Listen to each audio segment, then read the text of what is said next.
Creo que es importante empezar esta meditación en este lugar, en esta iglesia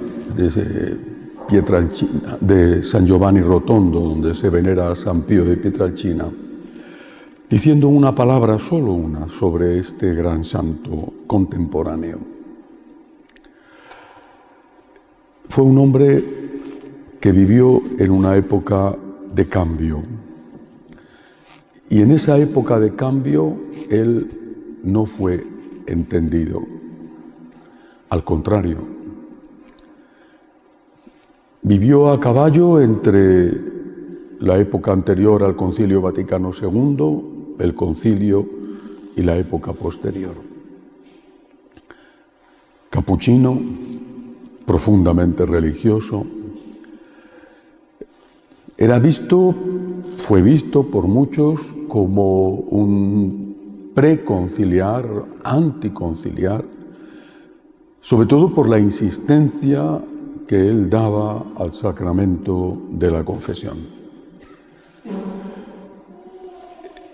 Recibió el don de los estigmas y esto fue quizá la causa de su mayor sufrimiento, y no me refiero solo al sufrimiento físico. Siendo capuchino, un franciscano de otra orden franciscana, la orden de los hermanos menores, un gran franciscano, por otro lado, médico, el padre Gemelli, en el cual tenían gran confianza los papas de su época, fundador del hospital que lleva su nombre, dijo que sus estigmas eran falsos. Más aún, Padre Pío fue acusado y recibió 2 visitas canónicas. Fue acusado de abusos sexuales, o por lo menos de relaciones sexuales inapropiadas, con algunas de las señoras de las que él era confesor. Durante mucho tiempo le fue prohibida la celebración pública de la misa. La pudo celebrar siempre en privado, en su capilla de este convento, y por supuesto le fue prohibida la predicación. Él llevó toda esta cruz con un enorme sufrimiento y también aprovechando para unirse a Dios.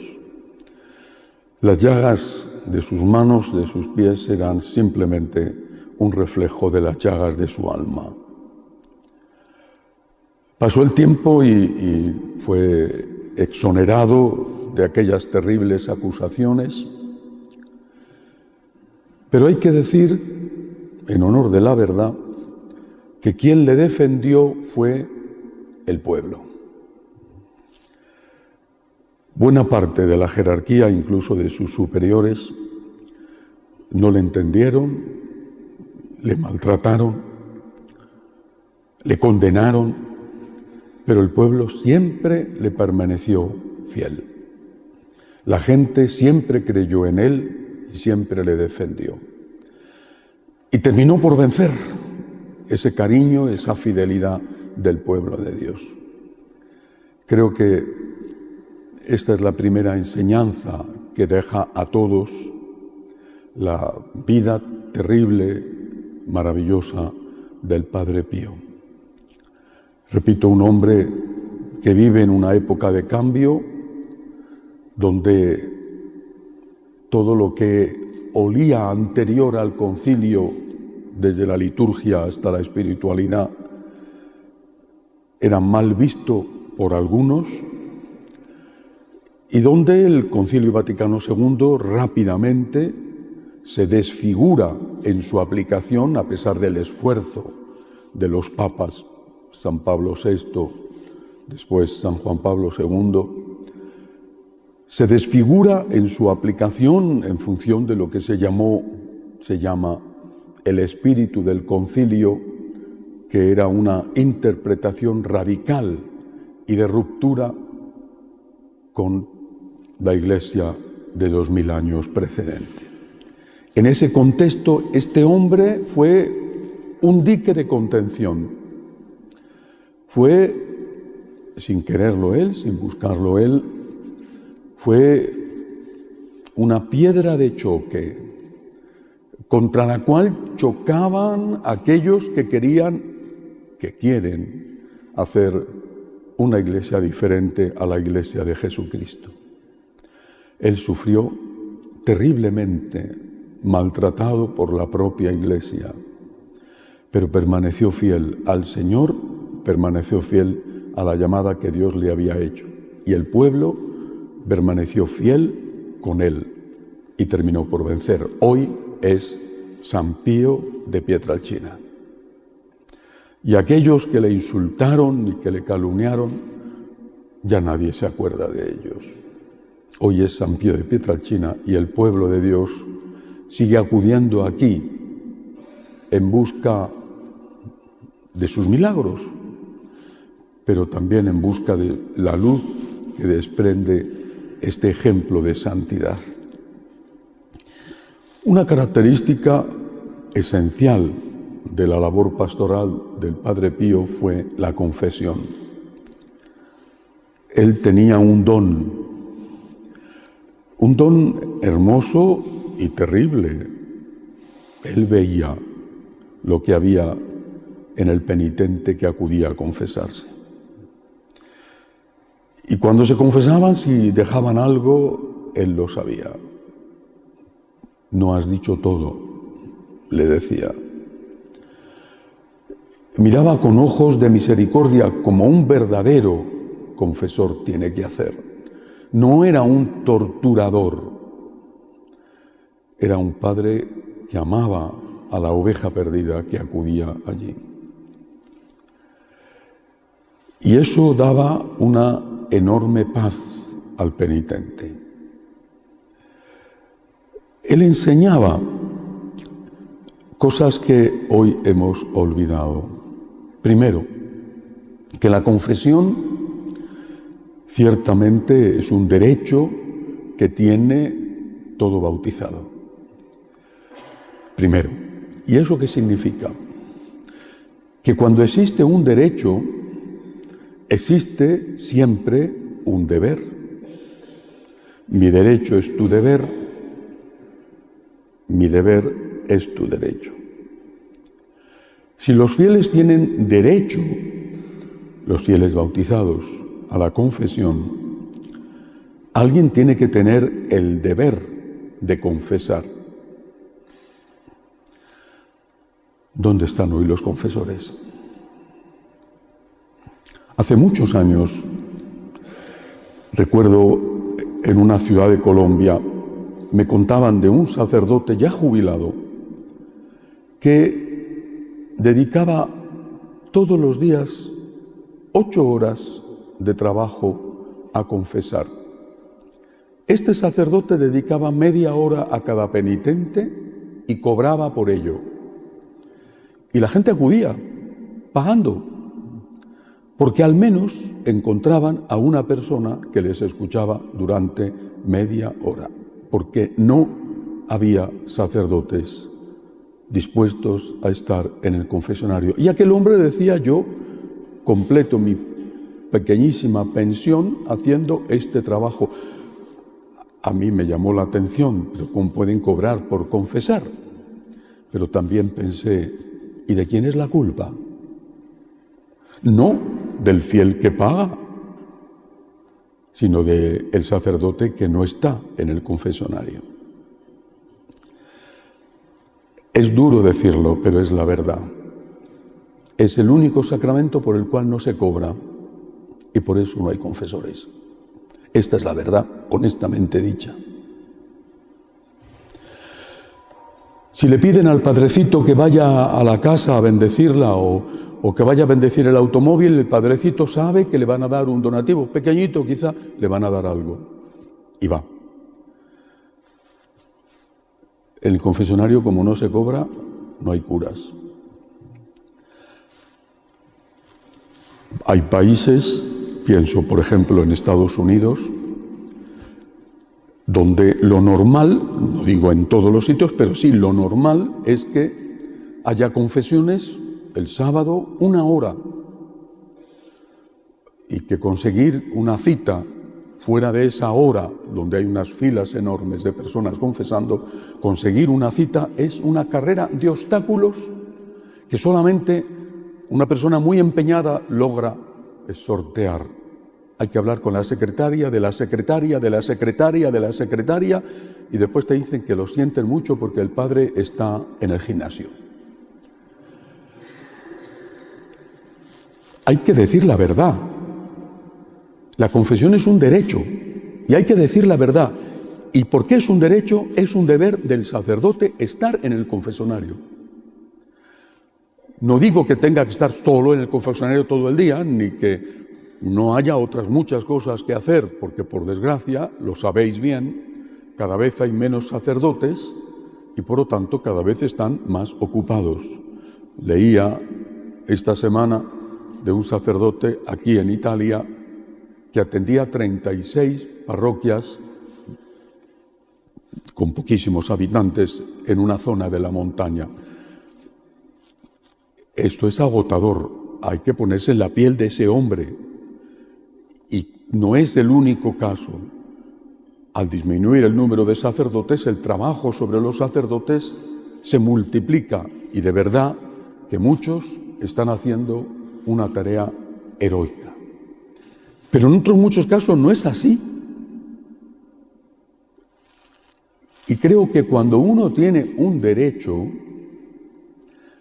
tiene que reclamarlo. Los favores se piden, los derechos se exigen. Hay un derecho a la confesión y hay que reclamarlo. Insisto, hay que tener en cuenta las circunstancias, porque puede ser que ese sacerdote no dé para más. Y esto yo creo que los fieles lo saben y lo ven, y son comprensivos. Pero en otros casos no es así. Tenéis que reclamar vuestro derecho a la confesión. Y hay que reclamarlo incluso ante las autoridades competentes. En esta parroquia no se confiesa, en esta parroquia se confiesa 1 hora a la semana. ¿Qué consecuencias tiene? El sacrilegio. ¿Por qué? Si no hay confesores, te acostumbras a comulgar sin confesarte. Que muchas veces no habrá pecado mortal, ciertamente, pero en otros casos sí. Se pierde la conciencia del pecado, con todas las consecuencias que eso trae. La primera, el sacrilegio, pero luego también que cuando no sabes distinguir el bien del mal, pues haces el mal. Quizá no te des cuenta de que estás haciendo el mal, porque no te lo han enseñado, pero estás haciendo el mal, y el mal hace daño, te hace daño y hace daño al otro. Pensar que por no ser conscientes de que una cosa está mal, no hay consecuencias, es tan estúpido como pensar que por no saber que fumar te hace daño al pulmón, no te va a hacer daño al pulmón. Como si tu pulmón actuara en función de tu conciencia. Aunque seas un ignorante de las consecuencias malas del tabaco, tu pulmón enferma. La pérdida del sentido del pecado, ligada a la crisis de la confesión, ligada a la ausencia de formación en los sacerdotes que han perdido de vista que su primer deber es santificar al pueblo con los sacramentos, ha hecho que se obre mal en todo, también en el sexto mandamiento, en todo y no solo en el sexto mandamiento, pero también en el sexto mandamiento, y no pasa nada. Tenéis el deber de reivindicar vuestro derecho, con amor, sin ira, sin ofender, pero tenéis el deber de reivindicar vuestro derecho. Tenéis derecho a la confesión y hay que pedirlo. Y repito, cuidado porque habrá sacerdotes que no puedan más. Segundo punto sobre la confesión. Es un derecho, pero es un don. Es un don. Tenemos ese derecho por haber sido bautizados. pero es un don. ¿Qué sucede con los dones, con los regalos? Pues que hay que agradecerlos. Y es un don que el Señor, en su infinita misericordia, en ese amor inexplicable, porque Él es todo y solo amor, es un don que nos ha dado. Y yo creo que, seguro, los que estamos aquí y la inmensa mayoría de los católicos, hemos experimentado la realidad de ese don. ¡Qué paz! ¡Qué paz se experimenta cuando se ha hecho una buena confesión! ¡Qué paz! ¡Qué sensación de empezar de nuevo! De nacer de nuevo. Aunque sepas que por tu trayectoria, por tu inercia, por tus costumbres arraigadas, posiblemente vas a volver a pecar. Está ligado a tu carácter, el mal genio, la envidia, el rencor. Está ligado a circunstancias, la adolescencia, la soledad. Aún así, dejarías de alimentarte porque sabes que mañana vas a necesitar alimentarte, de lavar la ropa porque sabes que mañana vas a necesitar lavar la ropa de nuevo. No. La paz que se recibe con la confesión es única. Cuando Freud empezaba a hacer su trabajo, primero en Austria, después en otros sitios, decía que venían a él muy pocos católicos y que él se interpeló ¿por qué? Y se dio cuenta de que los católicos teníamos el sacramento de la confesión, que no es un acto de psicólogo tumbadito el paciente en el diván,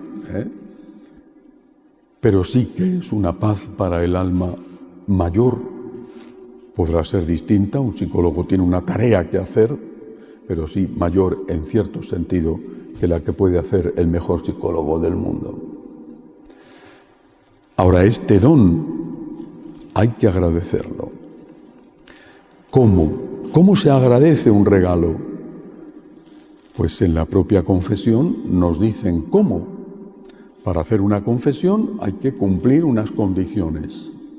Examen de conciencia, arrepentimiento sincero, propósito de enmienda, decir los pecados al confesor y cumplir la penitencia.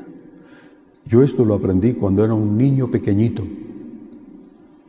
y temo que ya muchos hoy no sepan esto que es tan básico.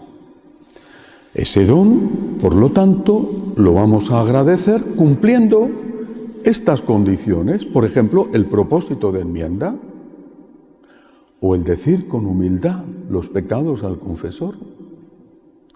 Cumplir la penitencia es bastante sencillo porque lo normal es que la penitencia sea muy ligera, pero decir los pecados cuesta. Eso es la forma de agradecer el don. Por tanto, derecho y don. Pero también hay otro aspecto de la confesión, el aspecto de la justicia.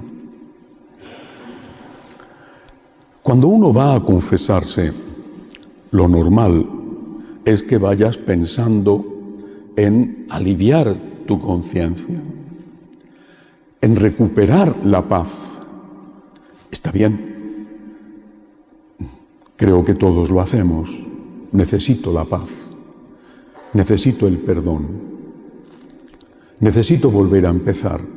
Esto me está pesando dentro. Y vas a confesarte pensando en ti.